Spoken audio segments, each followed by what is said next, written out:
All right, all right. Hello, hello, everyone. Welcome, welcome to our ancestors' voices, insights into a radical life. Yes. All right. I am fired up and ready to go. I am so excited. I'm going to jump right into introducing our panelists and giving you a little bit more information about our organization, who we are, and what we are doing to make a difference for the masses of Africans everywhere. Next slide, please. Thank you. So first up, we have our comrade Jamila Bordon. I am so excited to have Jamila with us. Jamila is actually from the AAPRP as well as the All African Women's Revolutionary Union. And so we're so excited to have Jamila with us. After Jamila, we have Salifu Mack, who is with the Black Alliance for Peace, as well as the All African People's Revolutionary Party and the Low Country Action Committee. And then our third panelist is AHjamu Umi, a longtime organizer with the All African People's Revolutionary Party, as well as organizing on 3 continents and the Caribbean.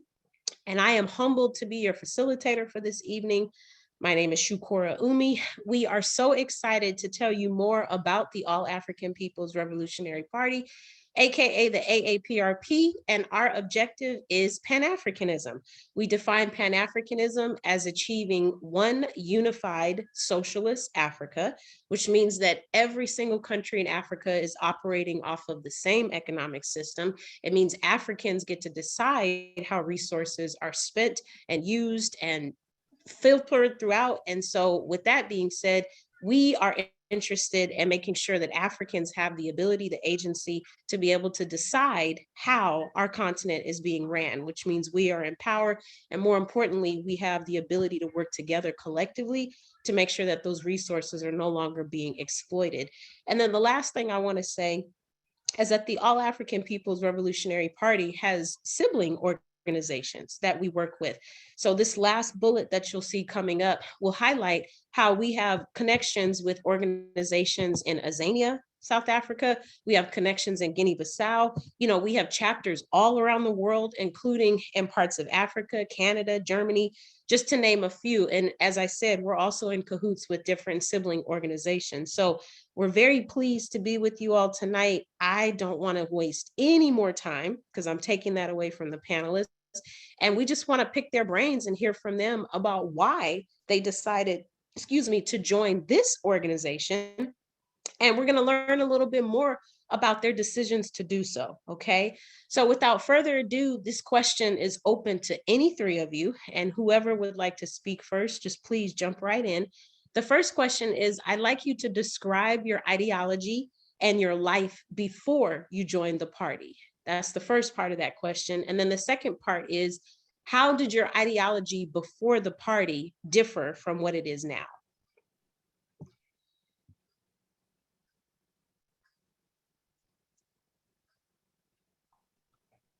I'll go. All Wow. right. I would say the ideology I had overall, it was actually uh, more aligned with Marxism. I started studying anarchism and Marxism around the age of late 14, 15. And I started just digging more into anti-capitalist movements, anti-imperialist movements, but it definitely started with anarchist theory and Marxist theory.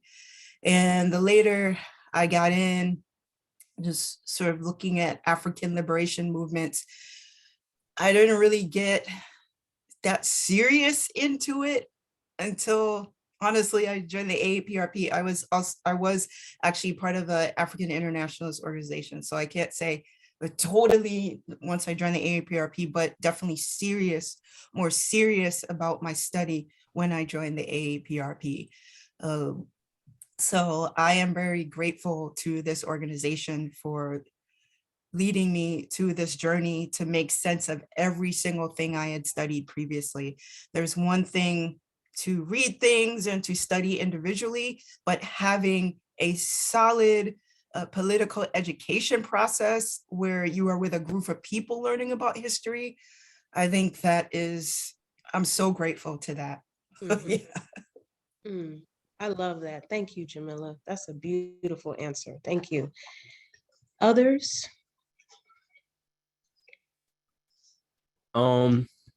So all right, so before the party, you know how people always ask the question of what radicalized you basically, and like you're expected to give an answer about one particular moment in your life that set everything into motion. That's a question I've had to think about a lot, because I realized that for me and probably most people, it's not one thing or one moment, right? Like it's a series of interactions. So I feel like my journey toward being a Pan-Africanist, and sometimes I'm even more specific, and I'll say like a Pan-African communist or Pan-African socialist, because you know people want to co-opt Pan-Africanism and shift it away from the definition that it was given at the Fifth Pan-African Congress, which includes socialism. But prior to that moment, I would say I was like a radical liberal, right? Like I had just graduated from high school when Trayvon Martin was killed. And so that was a moment that was very radicalizing for me and all my peers. And so, you know, we followed the kind of liberal path. Like we did the protest, we did like the sit-ins and all these things, but it never led into anything further. I wasn't exposed to anything or anybody that would take me anywhere further. And then I remember I was on Twitter for a long time doing the rad lib thing there, where you just kind of like tweet about being angry about things. This is like Michael Brown, Ferguson. So I'm just like on there 2-3 in the morning, live watching what's happening in Ferguson and just like tweeting my life away. And then that is where I was exposed to Erica Keynes, who is one of our comrades in Hood Communist, and also a member of the Black Alliance for Peace. And Erica was one of the first people I encountered who ever used to say things like, fuck Obama, he did nothing for Black people. She was like one of the first people I ever saw like talking about things that were happening on the African continent or in the Middle East, talking about like this concept called imperialism. And at the time, I wasn't really ready to investigate or interrogate or look into any of those things. I just remember that people used to get very angry with her about the things that she said, and she could never keep her account for more than like 2 or 3 weeks at a time.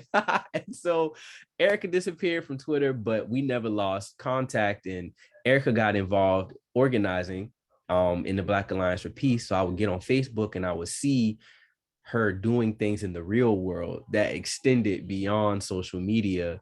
So that was kind of my first perspective of seeing a person who organized and like did things. But what brought me to Pan-Africanism as a idea, and well, Nkrumahism to Rayism specifically as an ideology, and to Pan-Africanism and to the party, was during the summer of 2020. The world was on fire again. I was back in my rad lib bag, but this time I had evolved a little bit. I had read a little Marx. I had started to understand socialism, you know, all these things. But I had all these questions about how we were supposed to do this with these Europeans. Like, how is this supposed to work? And I just remember every day I was going outside and I was protesting. I wasn't in no kind of organization. And every night I was coming back tired, exhausted, and I would fall asleep listening to Kwame Ture lectures. And so I feel like after I had ran through everything that there was on YouTube, I started to actually just engage with him. I started reading. I started engaging with other Pan-Africanists. I was listening to reading Walter Rodney, listening to Kwame Nkrumah. That led me to my first organization. And then I eventually decided to become a member of BAP. And then I got invited to join the Hood Communist Collective. And as I was researching that invitation, I wanted to see who, you know, these people were that I would be a part of with. And that is where I got exposed to Ancestor. And I remember AAPRP New Mexico has their they have like this 101 series on YouTube, like what is colonialism? What is imperialism? What is revolution? And how do we build one? There's this video where Onyeka goes step by step. And she's talking about this process as is referenced in the handbook of revolutionary warfare. And it's making so much sense to me. And I'm like, why has nobody ever laid this out in front of me before? And so I became obsessed with Onyeka, and I started reading everything that the party was putting out. I started watching all the videos, everything that was on YouTube, and then it clicked on me. If you love and like appreciate Kwame Ture and his perspective, why wouldn't you be a part of his party? So I was like, let me go to AAPRP international.org and get myself in orientation. And that's how I got to the party. Yes. Thank you to both of you. I sure appreciate that. I am going to keep the questions going, and I know my dad will mute when he is ready to share his thoughts on the question. So Salifu, you already answered the second question of when did you first decide to join the party and what drove that decision. Jamila, I just wanted to give you a moment if you wanted to add anything further to that. I know that question kind of leads past this first one, but if you had any other thoughts. Yes, so it was AHjamu who actually recruited me to the AAPRP. We were doing a lot of work with house security, community defense stuff as part of a coalition. And AHjamu would consistently talk about the AAPRP. I was slightly familiar with the AAPRP. However, as I mentioned, was in another organization, another African-led organization, but I was the only person in Oregon who was part of this organization. So I felt pretty isolated. So here's another person along the lines of where I am developing politically. And he sent a bunch of emails. He said, okay, if you want to go to an orientation, here's where we're going to meet, etc. And we have our work study process. And I just got really interested and said, I'm in. So how I said I was in, we went to an African Liberation Day event. I went with AHjamu to this African Liberation Day event. And as we're sitting there, I said, I'm joining the AAPRP. So that's how it happened.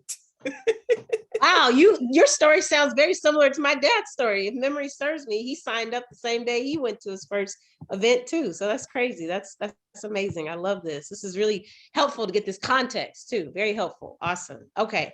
All right. So next question, you all, and I know I'm moving kind of fast, but I'm trying to get through our baseline questions so we can open it up to the audience too. So how long have you been affiliated with the party? And if you could just give us 2 nuggets or 2 lessons that you have picked up along the way, what are they? I can chime in. So I really enjoyed hearing both of you so far. Thank you very much. But I would say the 2 things that I've learned in my years in the APRP. The first thing is that it doesn't matter at all what I think should happen or how fast I think something should happen or what I think people should be doing. That is absolutely 100% irrelevant. What's important is that I try to do my best to work with people in as humanistic a way as possible. And I fail all the time. But that is a lesson that I've come to understand years ago, that it's not about me. It's about all of these conditions that we have to live with out here, number one. And then number 2, I've also learned, and I still really struggle with this one a lot, but I'm learning, I should say, that it's important, at least for me to be effective in the work I do, I have to focus what I'm doing around truth and justice. And I can't worry about if people can't handle that. You know, I can't let that in any way influence the work that I'm doing. And that's really difficult for me, and I'm sure for everyone else, but it's so important. And when I'm able to do it, I can tell like that felt good, that was good. And when I'm not so much able to do it, I can also tell like that was not cool the way that happened. So I would say those are the 2 most important lessons I've learned. Thank you so much, Daddy. I appreciate that. That's very humbling to hear that. Other thoughts? Oh, and Daddy, how long have you been with the party? That was the other part of that question. 3,000 years.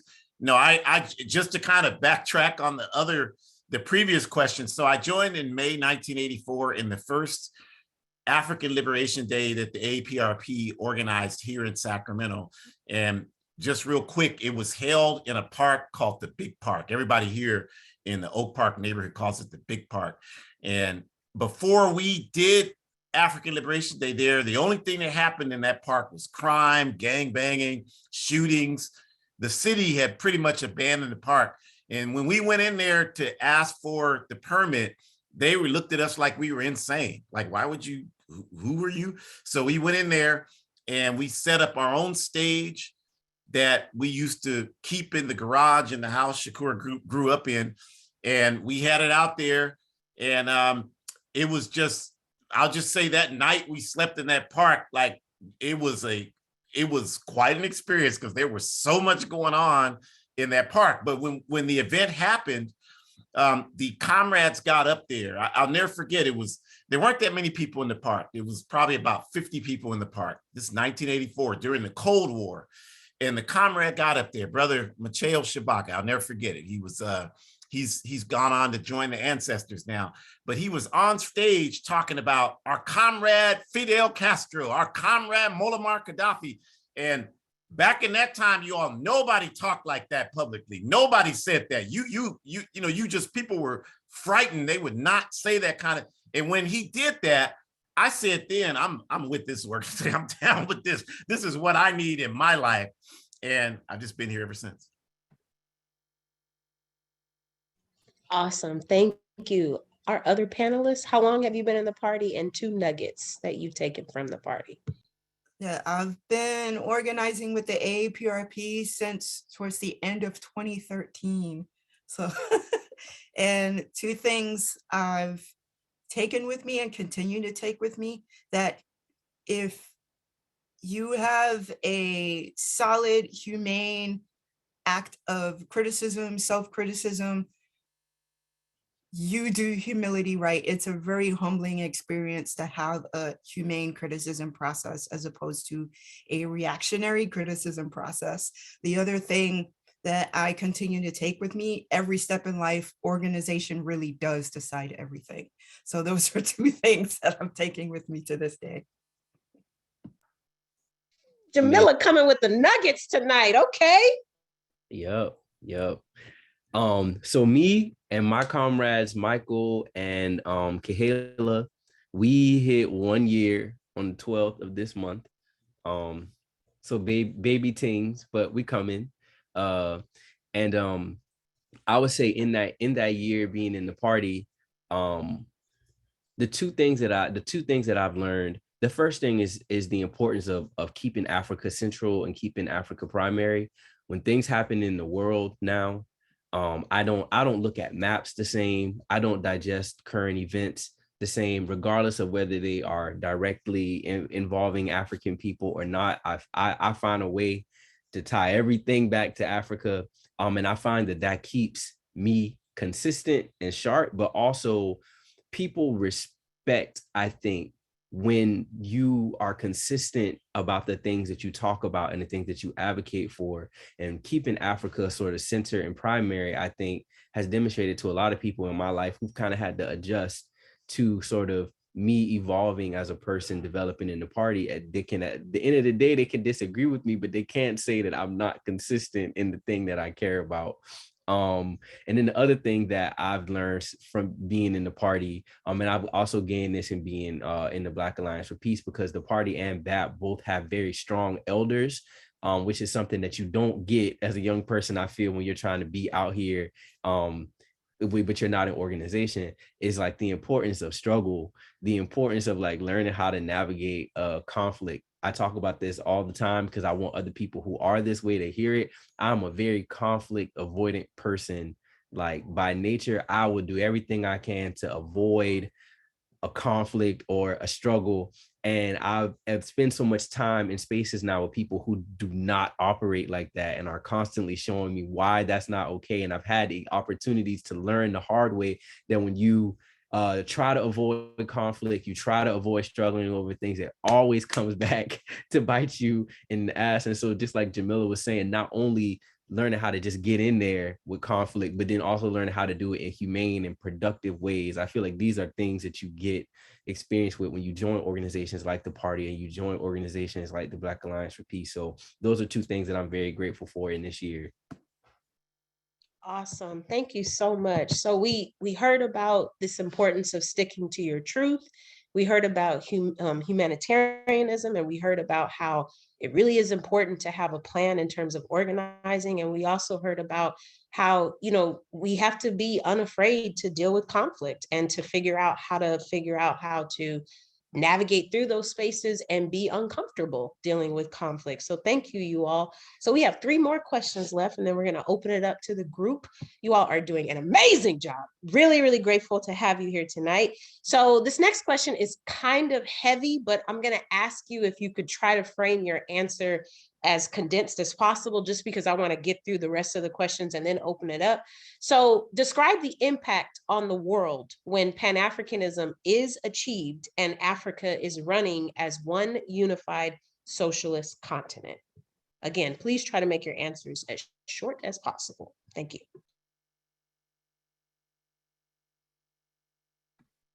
I would just say it's just a question of how we see ourselves in the world and how the world functions. And right now, it's a difficult question to answer right now because all we know is ourselves being subjugated and looking to other people to decide what happens in our lives. Even though we want to believe that we decided ourselves, we really, we're clearly not the people that are deciding what happens in the world. So I think for Pan-Africanism, what that means is that we have a world where our existence matters, where truly matters, not just a chant, but that we have the power to back it up, to make sure that it matters. We have the power to make sure that people have to deal with us with respect. And that's what it means to me. It has nothing to do with where you live in the world. It has nothing to do with language you speak or what religion you speak. It has everything to do with us as African people having the ability to walk down the street and view ourselves in a totally different way than we view ourselves right now. And everyone else views us in a totally different way than they view us right now, because we have the power to determine our own lives. Love that. Having power and looking at ourselves differently because the world is forced to look at us differently. Thank you. Other thoughts? Yeah, I will add to that. I absolutely 1,000,000,000% agree with that. I also think, part of Pan-Africanism is part of that criticism process. We all need to see ourselves as human as well and look at marginalized folks in our communities and see that equilibrium that we do not have under oppressive societies and ideologies like capitalism. So if we do achieve socialism, that doesn't mean patriarchy is going to go away. That doesn't mean all of these other isms are going to go away once we have a process to complete the eradication of those things. So I think that's important as well. And so that does go with what AHjamu was saying in terms of how we see ourselves. I think also how we see ourselves in terms of the resources that are stolen from Africa. I think once we do achieve Pan-Africanism, it will have the ability to decide how those resources are disseminated. I think that's a huge aspect of it economically, in terms of land, and so I think once we think of ourselves globally as Africans, we understand that repatriation doesn't just mean opening a business somewhere and saying, hey, I'm an African in Africa. So we have to see ourselves in terms of where we stand, in terms, are we for the people's class or the anti-people's class? So those are things we need to look at as well in order to achieve Pan-Africanism. In order to achieve Pan-Africanism, we cannot work with the anti-people's class to achieve that. So I wanted to say that as well. Thank you so much, Jamila. Yeah, a lot of us need to remember to unlearn these capitalistic ways that have been ingrained in us. So when socialism does come, we still need to address oppression, and we can't just start buying Black in Africa, because that's not the answer. Thank you so much. Okay, Salifu, I'm muting now, sorry. My comrades summed that up quite well. Okay, thank you, awesome. Okay, second to last question. Whew, so excited to ask this one. Who is a revolutionary ancestor that has influenced you, and why did you select that person? I can answer this one first. I'm definitely a son of Malcolm and a son of Kwame Ture, and I understand that's a pretty direct lineage even between those two people. But the reason why I feel so influenced by those two people in particular is all about evolution, right? Like we meet Kwame Ture back in the early day, like the 50s, 60s in SNCC as a totally, different person. We watched that evolution from Black power to Pan-Africanism. And I feel like there's so much power in just being able to have had the opportunity. Well, I didn't have the personal opportunity, but to have the history to look back on, to see how people evolve and change and struggle with themselves, struggle with the people around them, and ultimately land in this sort of internationalist, Pan-Africanist place. And that's something that I want, even though I feel like even though sometimes I feel like I want to believe that, oh, I'm here, I've arrived, I know that there's still so much that I gotta go through as I continue to live. And so I look at those two as examples of that. I love that. Thank you, Salifu. Definitely looking at the development of them moving from the African Black power to this Pan-Africanist. With both of them, you see parallels. Thank you so much for that. Other thoughts? Oh, and also the revolutionary humility. I heard you mention that too, Salifu. Thank you. Yeah, I will add that it wasn't Kwame Ture who inspired me to join the AAPRP. It was AHjamu. He was the one who recruited me. But I will say that Kwame Ture was a major inspiration in that, like El-Hajj Malik El-Shabazz, they spoke very plainly about why organization was crucial to achieve liberation. And people sort of couch it in $50 language or whatever, and it's hard for the masses to understand. But I think that Kwame Ture spoke very plainly. I think the other thing Kwame Ture did was talk about, you don't have to join the AAPRP. He also spoke in terms of we. He didn't say I. So I thought that was very inspiring to me as well, because it's the masses that create change, not individuals. And he encouraged, any African in particular who is working towards our liberation, we will work with.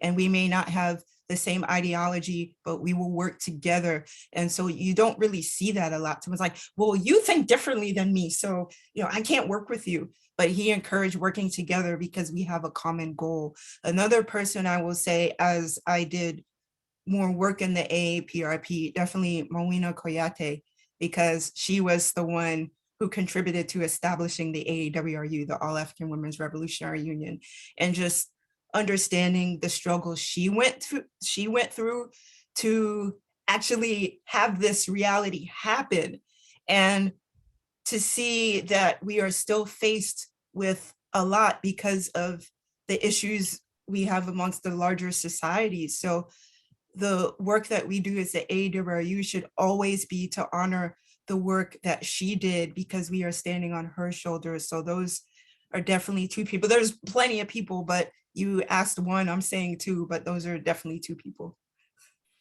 Yeah, and I would just say I definitely agree wholeheartedly with both Jamila and Salifu. I wouldn't be here if it wasn't for Malcolm.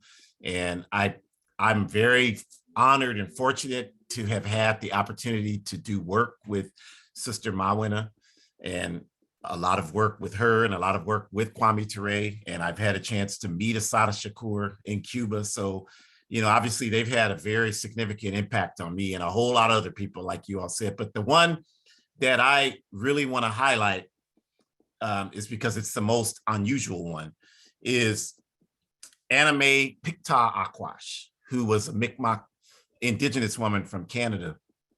And when I was 13 when she was killed through an FBI plot against indigenous people fighting for their rights in South Dakota. And as a 13-year-old boy, I heard the story on the news and I didn't know anything about anything. But for some reason, it really hit me. It really resonated. And I remember I asked my dad, I said, you know, what happened? Why was this woman killed? And he was like, well, she's trying to do something for her people. And so from that point forward, I tried to find out as much as I could about her. And I spent so much time with it that I started to wonder as a teenager, like, what is driving this? And it wasn't until I went to Ghana for the first time in my 20s that we were staying with an elder woman. And I asked her, like, does that sound unusual? Like, I feel like this woman is a major inspiration to me and I don't know her. I don't know, I've never met her. I don't know what that's about. And she told me, she said, boy, don't you understand? That's a part of your African culture. Like we're a part of a continuum, and we come and we have people who come in our lives that we don't have any idea why they're in our lives, but they're in our lives to influence us, to make our best contribution, to make the best people we can be. She didn't say it exactly like that, but that's what she said. And I remember she ended it with, boy, I'm gonna have to teach you everything about being African. But from that point forward, I accepted it and embraced it. Like, that's my auntie. I don't know her. I don't know her family, but I know that she is a significant reason why I'm here today. Ashe, big ups, Ashe to the ancestors. Thank you, you all. Woo! If you missed this seminar, you really missed out. Text your friends. It's not too late. Text your friends and tell them to join us. Okay, last question, and then we will open it up to the chat. Why do you believe the party's line about joining an organization? Why do you believe the party's line about joining an organization?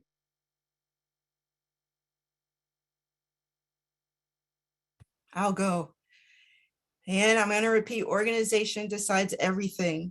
I repeat this, but I heard it first from AHjamu. We set our alarms to go to our jobs. We organize our time around capitalism every single day of our lives. Why cannot we take time out in our day for our liberation? I say this almost every day in my life. I think it's absolutely true. And part of that is, again, having a work-study process. We can see what's going on in the situation in terms of what's happening in Ukraine right now and all the misinformation that's coming out. If we were to join an organization for our liberation, those things in terms of information would be connected to why it's important for Africans to understand the situation in Ukraine, to understand why the training in Israel goes to train the police in the United Snakes. We would understand why one successful African person does not mean the success of all African people globally. There's things that would connect once we join organizations like the A-AWRU. Everything starts to make sense. And there's so many questions that are asked. Why are these things happening to us? Why are the police doing this? Why is there war? Whatever. It starts to make so much sense. This is why organization is important. And to do this work with other people is of utmost importance, is because the masses are the ones who create change. Capitalism tells us individuals are the ones that create change. One man can change society. That's never true. How many times do they emphasize the American Revolution when we go to these schools? Not one person did that themselves, but yet when the masses of colonized people, the masses of oppressed people get together and fight for their liberation, when you have the Haitian Revolution, when you have the revolution in Latin America, when we have any sort of revolution towards Palestinian liberation. Oh my goodness, no. So it's encouraged for us not to understand our liberation. The only way we're really going to understand that is through organized means. There's no other way around it. Absolutely not. I'll jump right behind you and say that the thing that I've come to understand is that every force that is opposing us, that is killing us, that is abolishing us, is organized. And so I feel like I kind of exist in a time period right now. There's this weird thing happening in the world, some sort of like postmodernist, super anarchist, individualist thing happening that's like all about discouraging people from joining organizations. And I feel like it's programmed a lot of people to believe in this idea of revolution that's going to happen spontaneously, and like we all just going to burn down the plantation, and like that's going to be it. And like there's nothing in history that indicates that that is ever going to work. And if we're thinking about getting free scientifically, then we have to understand that nothing short of like being organized is going to be our way to getting there. And the other thing that I like to add to that is that I noticed that a lot of the sort of anti-organization people take those stances because they have this belief that we should be developing ourselves as individuals so that we can imagine a new world and we're going to walk into liberation and like all these things. But the thing that being an organization does is that you're not just sitting around imagining a new world. You're actively learning and practicing new ways to be in community with each other. You learn how to talk to people better. You learn how to manage time and relationships. All these things are important world building exercises too, right? Because whenever we get free, if we agree we have to do it together and we're not going to do it as individuals, then it would be to our benefit to have those skills, to have been developing those skills all along. And so I think organization is the only way. Yeah, I could not agree more with both of the comments made by Salifu and Jamila. And the only thing I would add is, one thing, you will never see me on the internet arguing with people. And the reason why you won't see me doing that is 99.9% of the people on there arguing, and they're not in any organization. They never have been, and they have no intention of being in one. And I don't see, to me, it's disrespectful to me to engage, because they don't even believe enough in what they're talking about to engage in an effort to put it into action, because you can't do it by yourself. We're all going to die. So I don't care how wonderful, talented, smart you are. If you're not working with other people, whatever you think you know is going to end when you die. So you don't really believe in it if you don't at least have enough energy and commitment to it to ensure that it continues, after you're no longer physically able to do it. So that's why I don't see the point. And just, if you've been in an organization, you can tell the way people talk, whether they're in organization. I say to people all the time, they say stuff to me and I'm like, the first thing they say something, I'm like, what organization are you in? I ain't in order. I already know that. Or they'll usually don't even say that. They're not honest enough. They'll just say, well, it doesn't matter. I'm like, because you ain't in one. That's why, because you wouldn't even talk like that. Like somebody was saying the other day to me, well, when they were talking about the period, when all the hate was directed, still happening, obviously, against our Asian family members. And they were like, well, they never did anything for us. And I said, well, that's spoken by someone who has no organizational experience. Because if you had, I just gotten off a call with the group Asians for Black Lives. I'm like, you don't know it because you're not involved. All you just know your individual life, your slave, the slave master. You don't know anything. So that's why you don't understand that. So why would I waste my time arguing with people like that?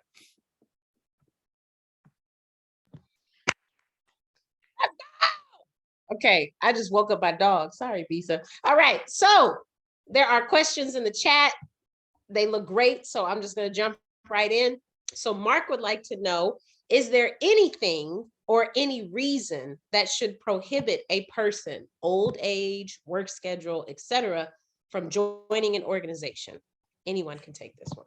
I want to answer this one, actually. As a person who had a 40+ hour a week job, did jiu-jitsu, did organizing, did all kinds of stuff. You can find time in your day for doing organizing if liberation is important to you. I got hit by a truck. It's been a little over a year now. I was in the hospital doing organizing. So I had a concussion. I could hardly talk. I could hardly text, but I was like, I'm going to join these meetings. I'm going to do whatever I can to be part of this struggle. And it's, even if you are 100 years old, you can invite people to your house. If you're like, well, I don't have the capacity to organize right now. Are you supporting a liberatory organization? Everybody can do something in terms of organizing or supporting an organization. Are you helping financially in some way? Are you at least making food for people who are organizing? Everybody can do something. I am a disabled woman.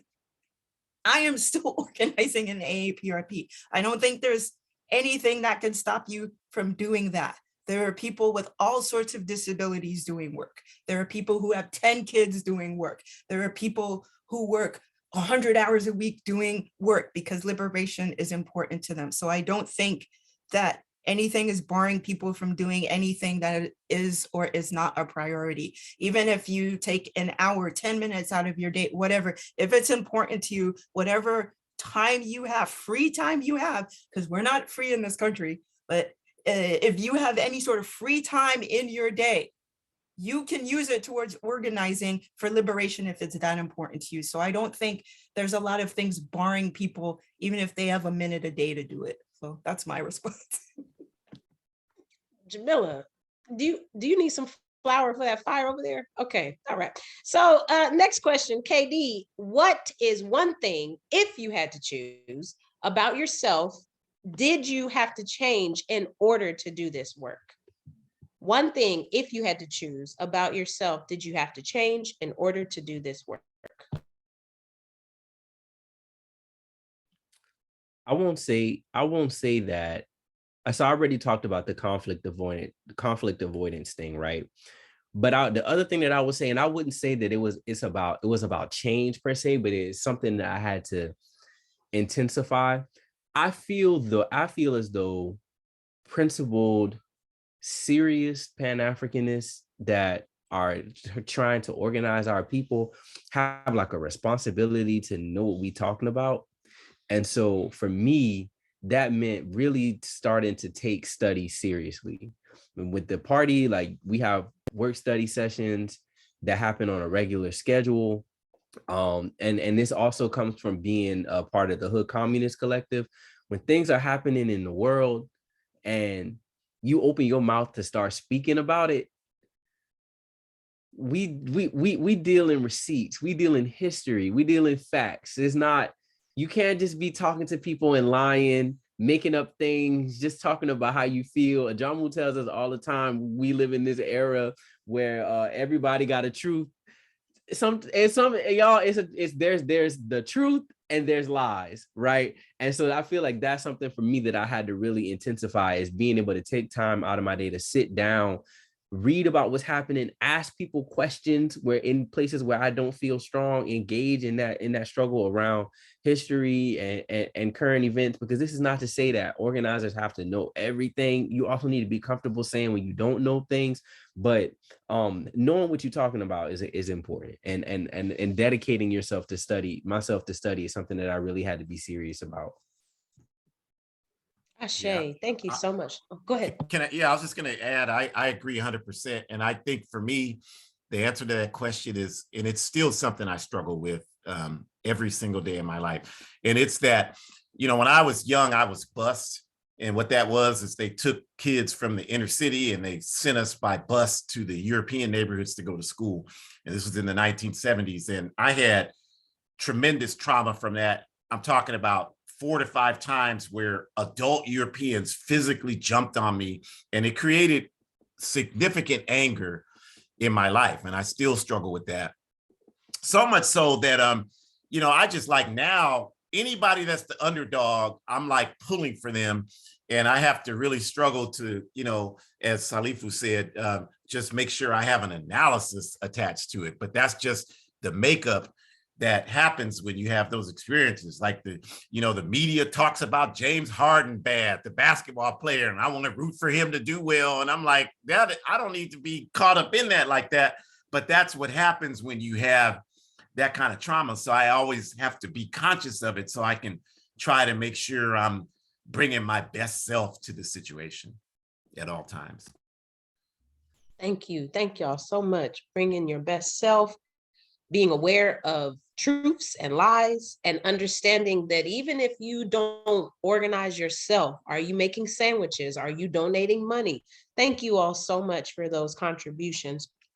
Best panel ever. Okay, we have time for one more question. And then Daddy, I just wanted to check to see, does anyone have any questions on Facebook or the other social media platforms? So Erica would like to know, what are some book recommendations that helped you develop your understanding of Pan-Africanism and Cruis Torreya's or practical organizing skills? Book recommendations that helped you develop your understanding of Pan-Africanism and Cruis Torreyaism or practical organizing skill. I'm going to say 2 books, Class Struggle in Africa and How Europe Underdeveloped Africa.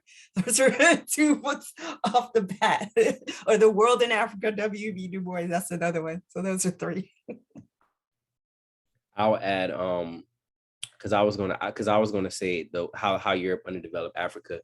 Very, very important book for helping people to understand how we get here, like how we get to this moment, and also sort of the role in the development of the state, and why we keep Africa primary, because I feel like a lot of people don't understand exactly how big Africa is and how essential it is to the overall functioning of the world. But the other thing that I would say is AHjamu's a guide for defense.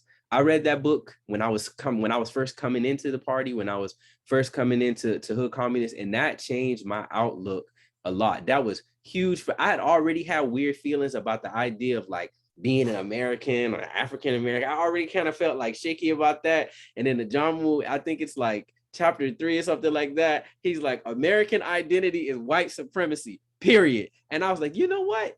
That's right. that is correct. And then I wouldn't shut up about it for like a month. And then another thing that I got out of reading that book is, you know, sometimes I feel like online people see the things that we do as Pan-Africanists as being abstract or like thousands of miles away and only concerned about Africa.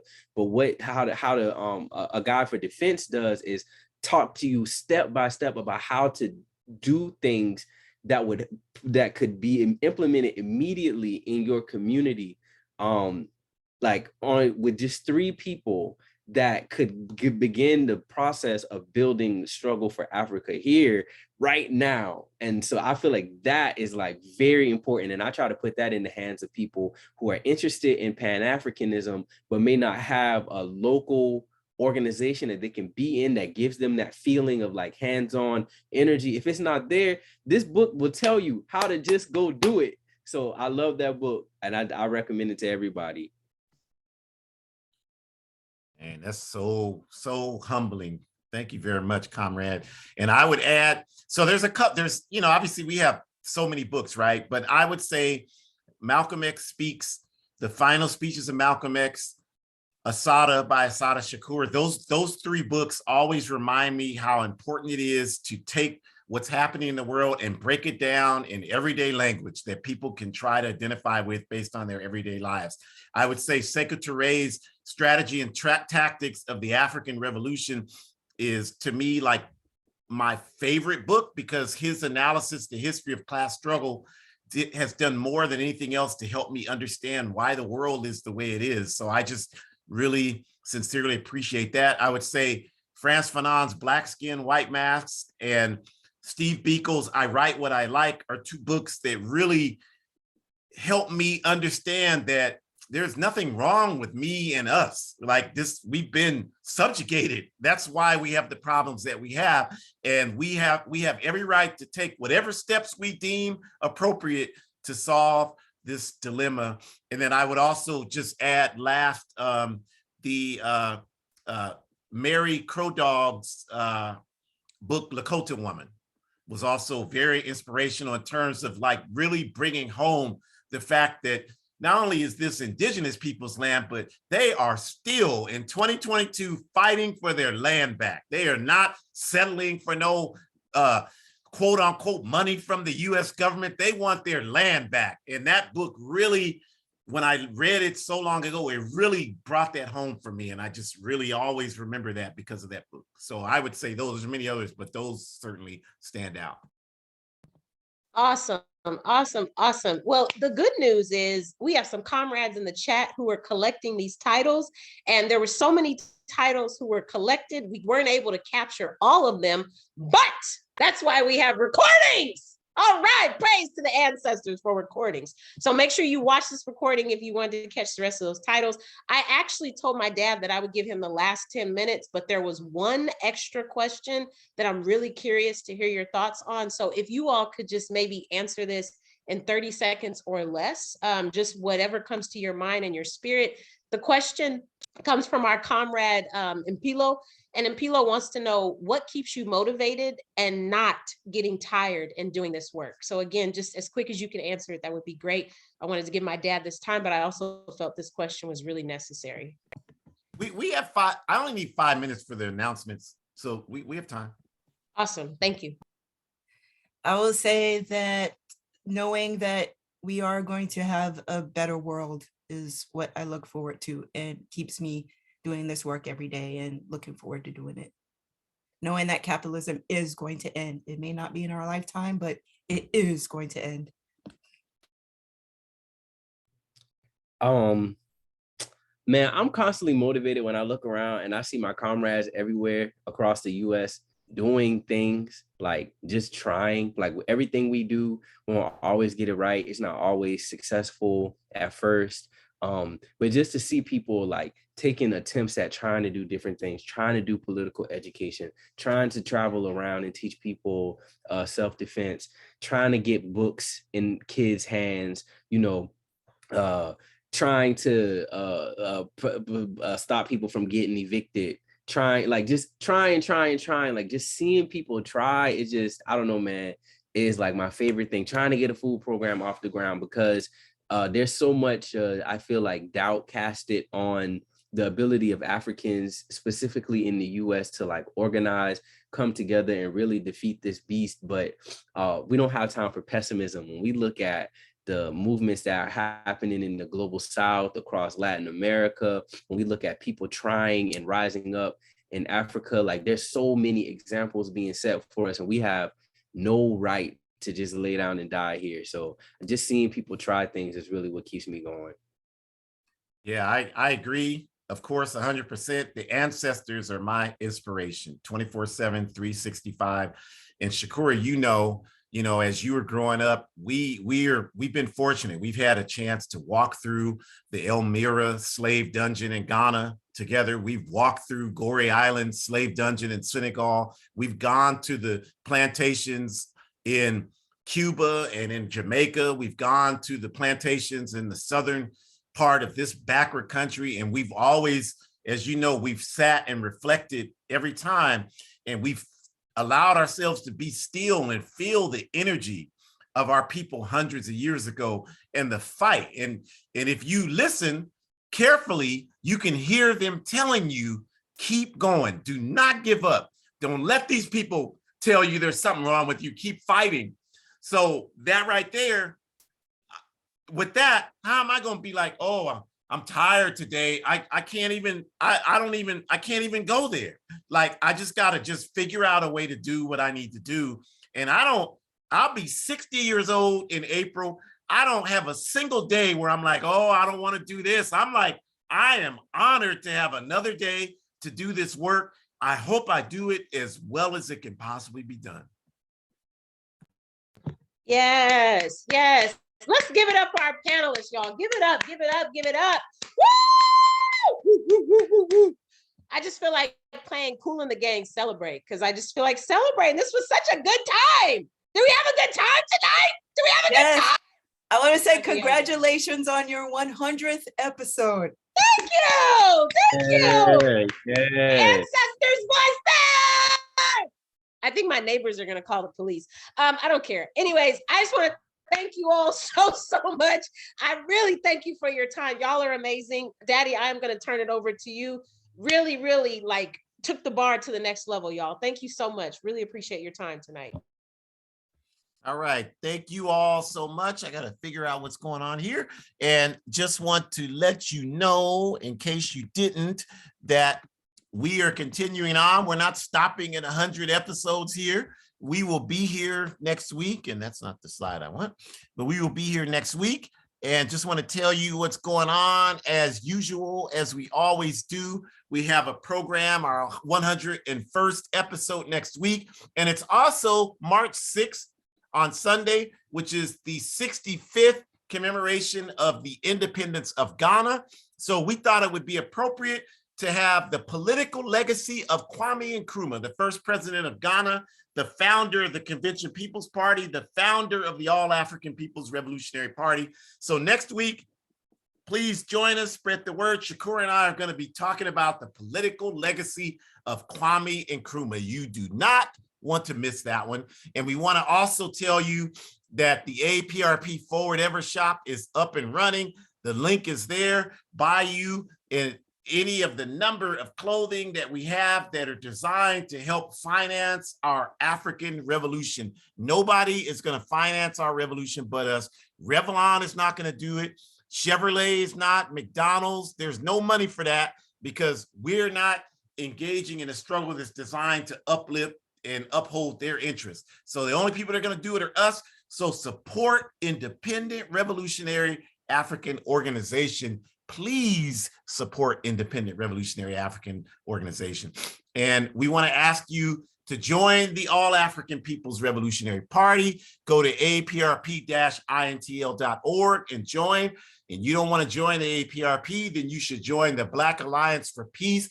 They are an outstanding organization. They are on the front lines of all of these issues that are happening today. So you're like, I ain't into that African Revolutionary Party. Well, then join the Black Alliance for Peace. Well, I don't want to join them either. Well, then you should join the Nation of Islam. They're having their Savior's Day as we speak today in Chicago. So join. I don't like them because I eat too much pork. Well, then you should join the Malcolm X grassroots movement. Well, I don't want to join them. Well, you should join the NAACP. Well, I don't want to do that because they ain't strong enough. Well, then you should start the they ain't strong enough. Ain't nobody strong like me organization on your own and recruit other people. Go out in front of a supermarket and say, hey, would you join the Ain't Nobody Strong as Me organization and help me build this organization because ain't nobody strong like us. So you still, as was said in the last hour, there is nothing you can say or do that releases you from the responsibility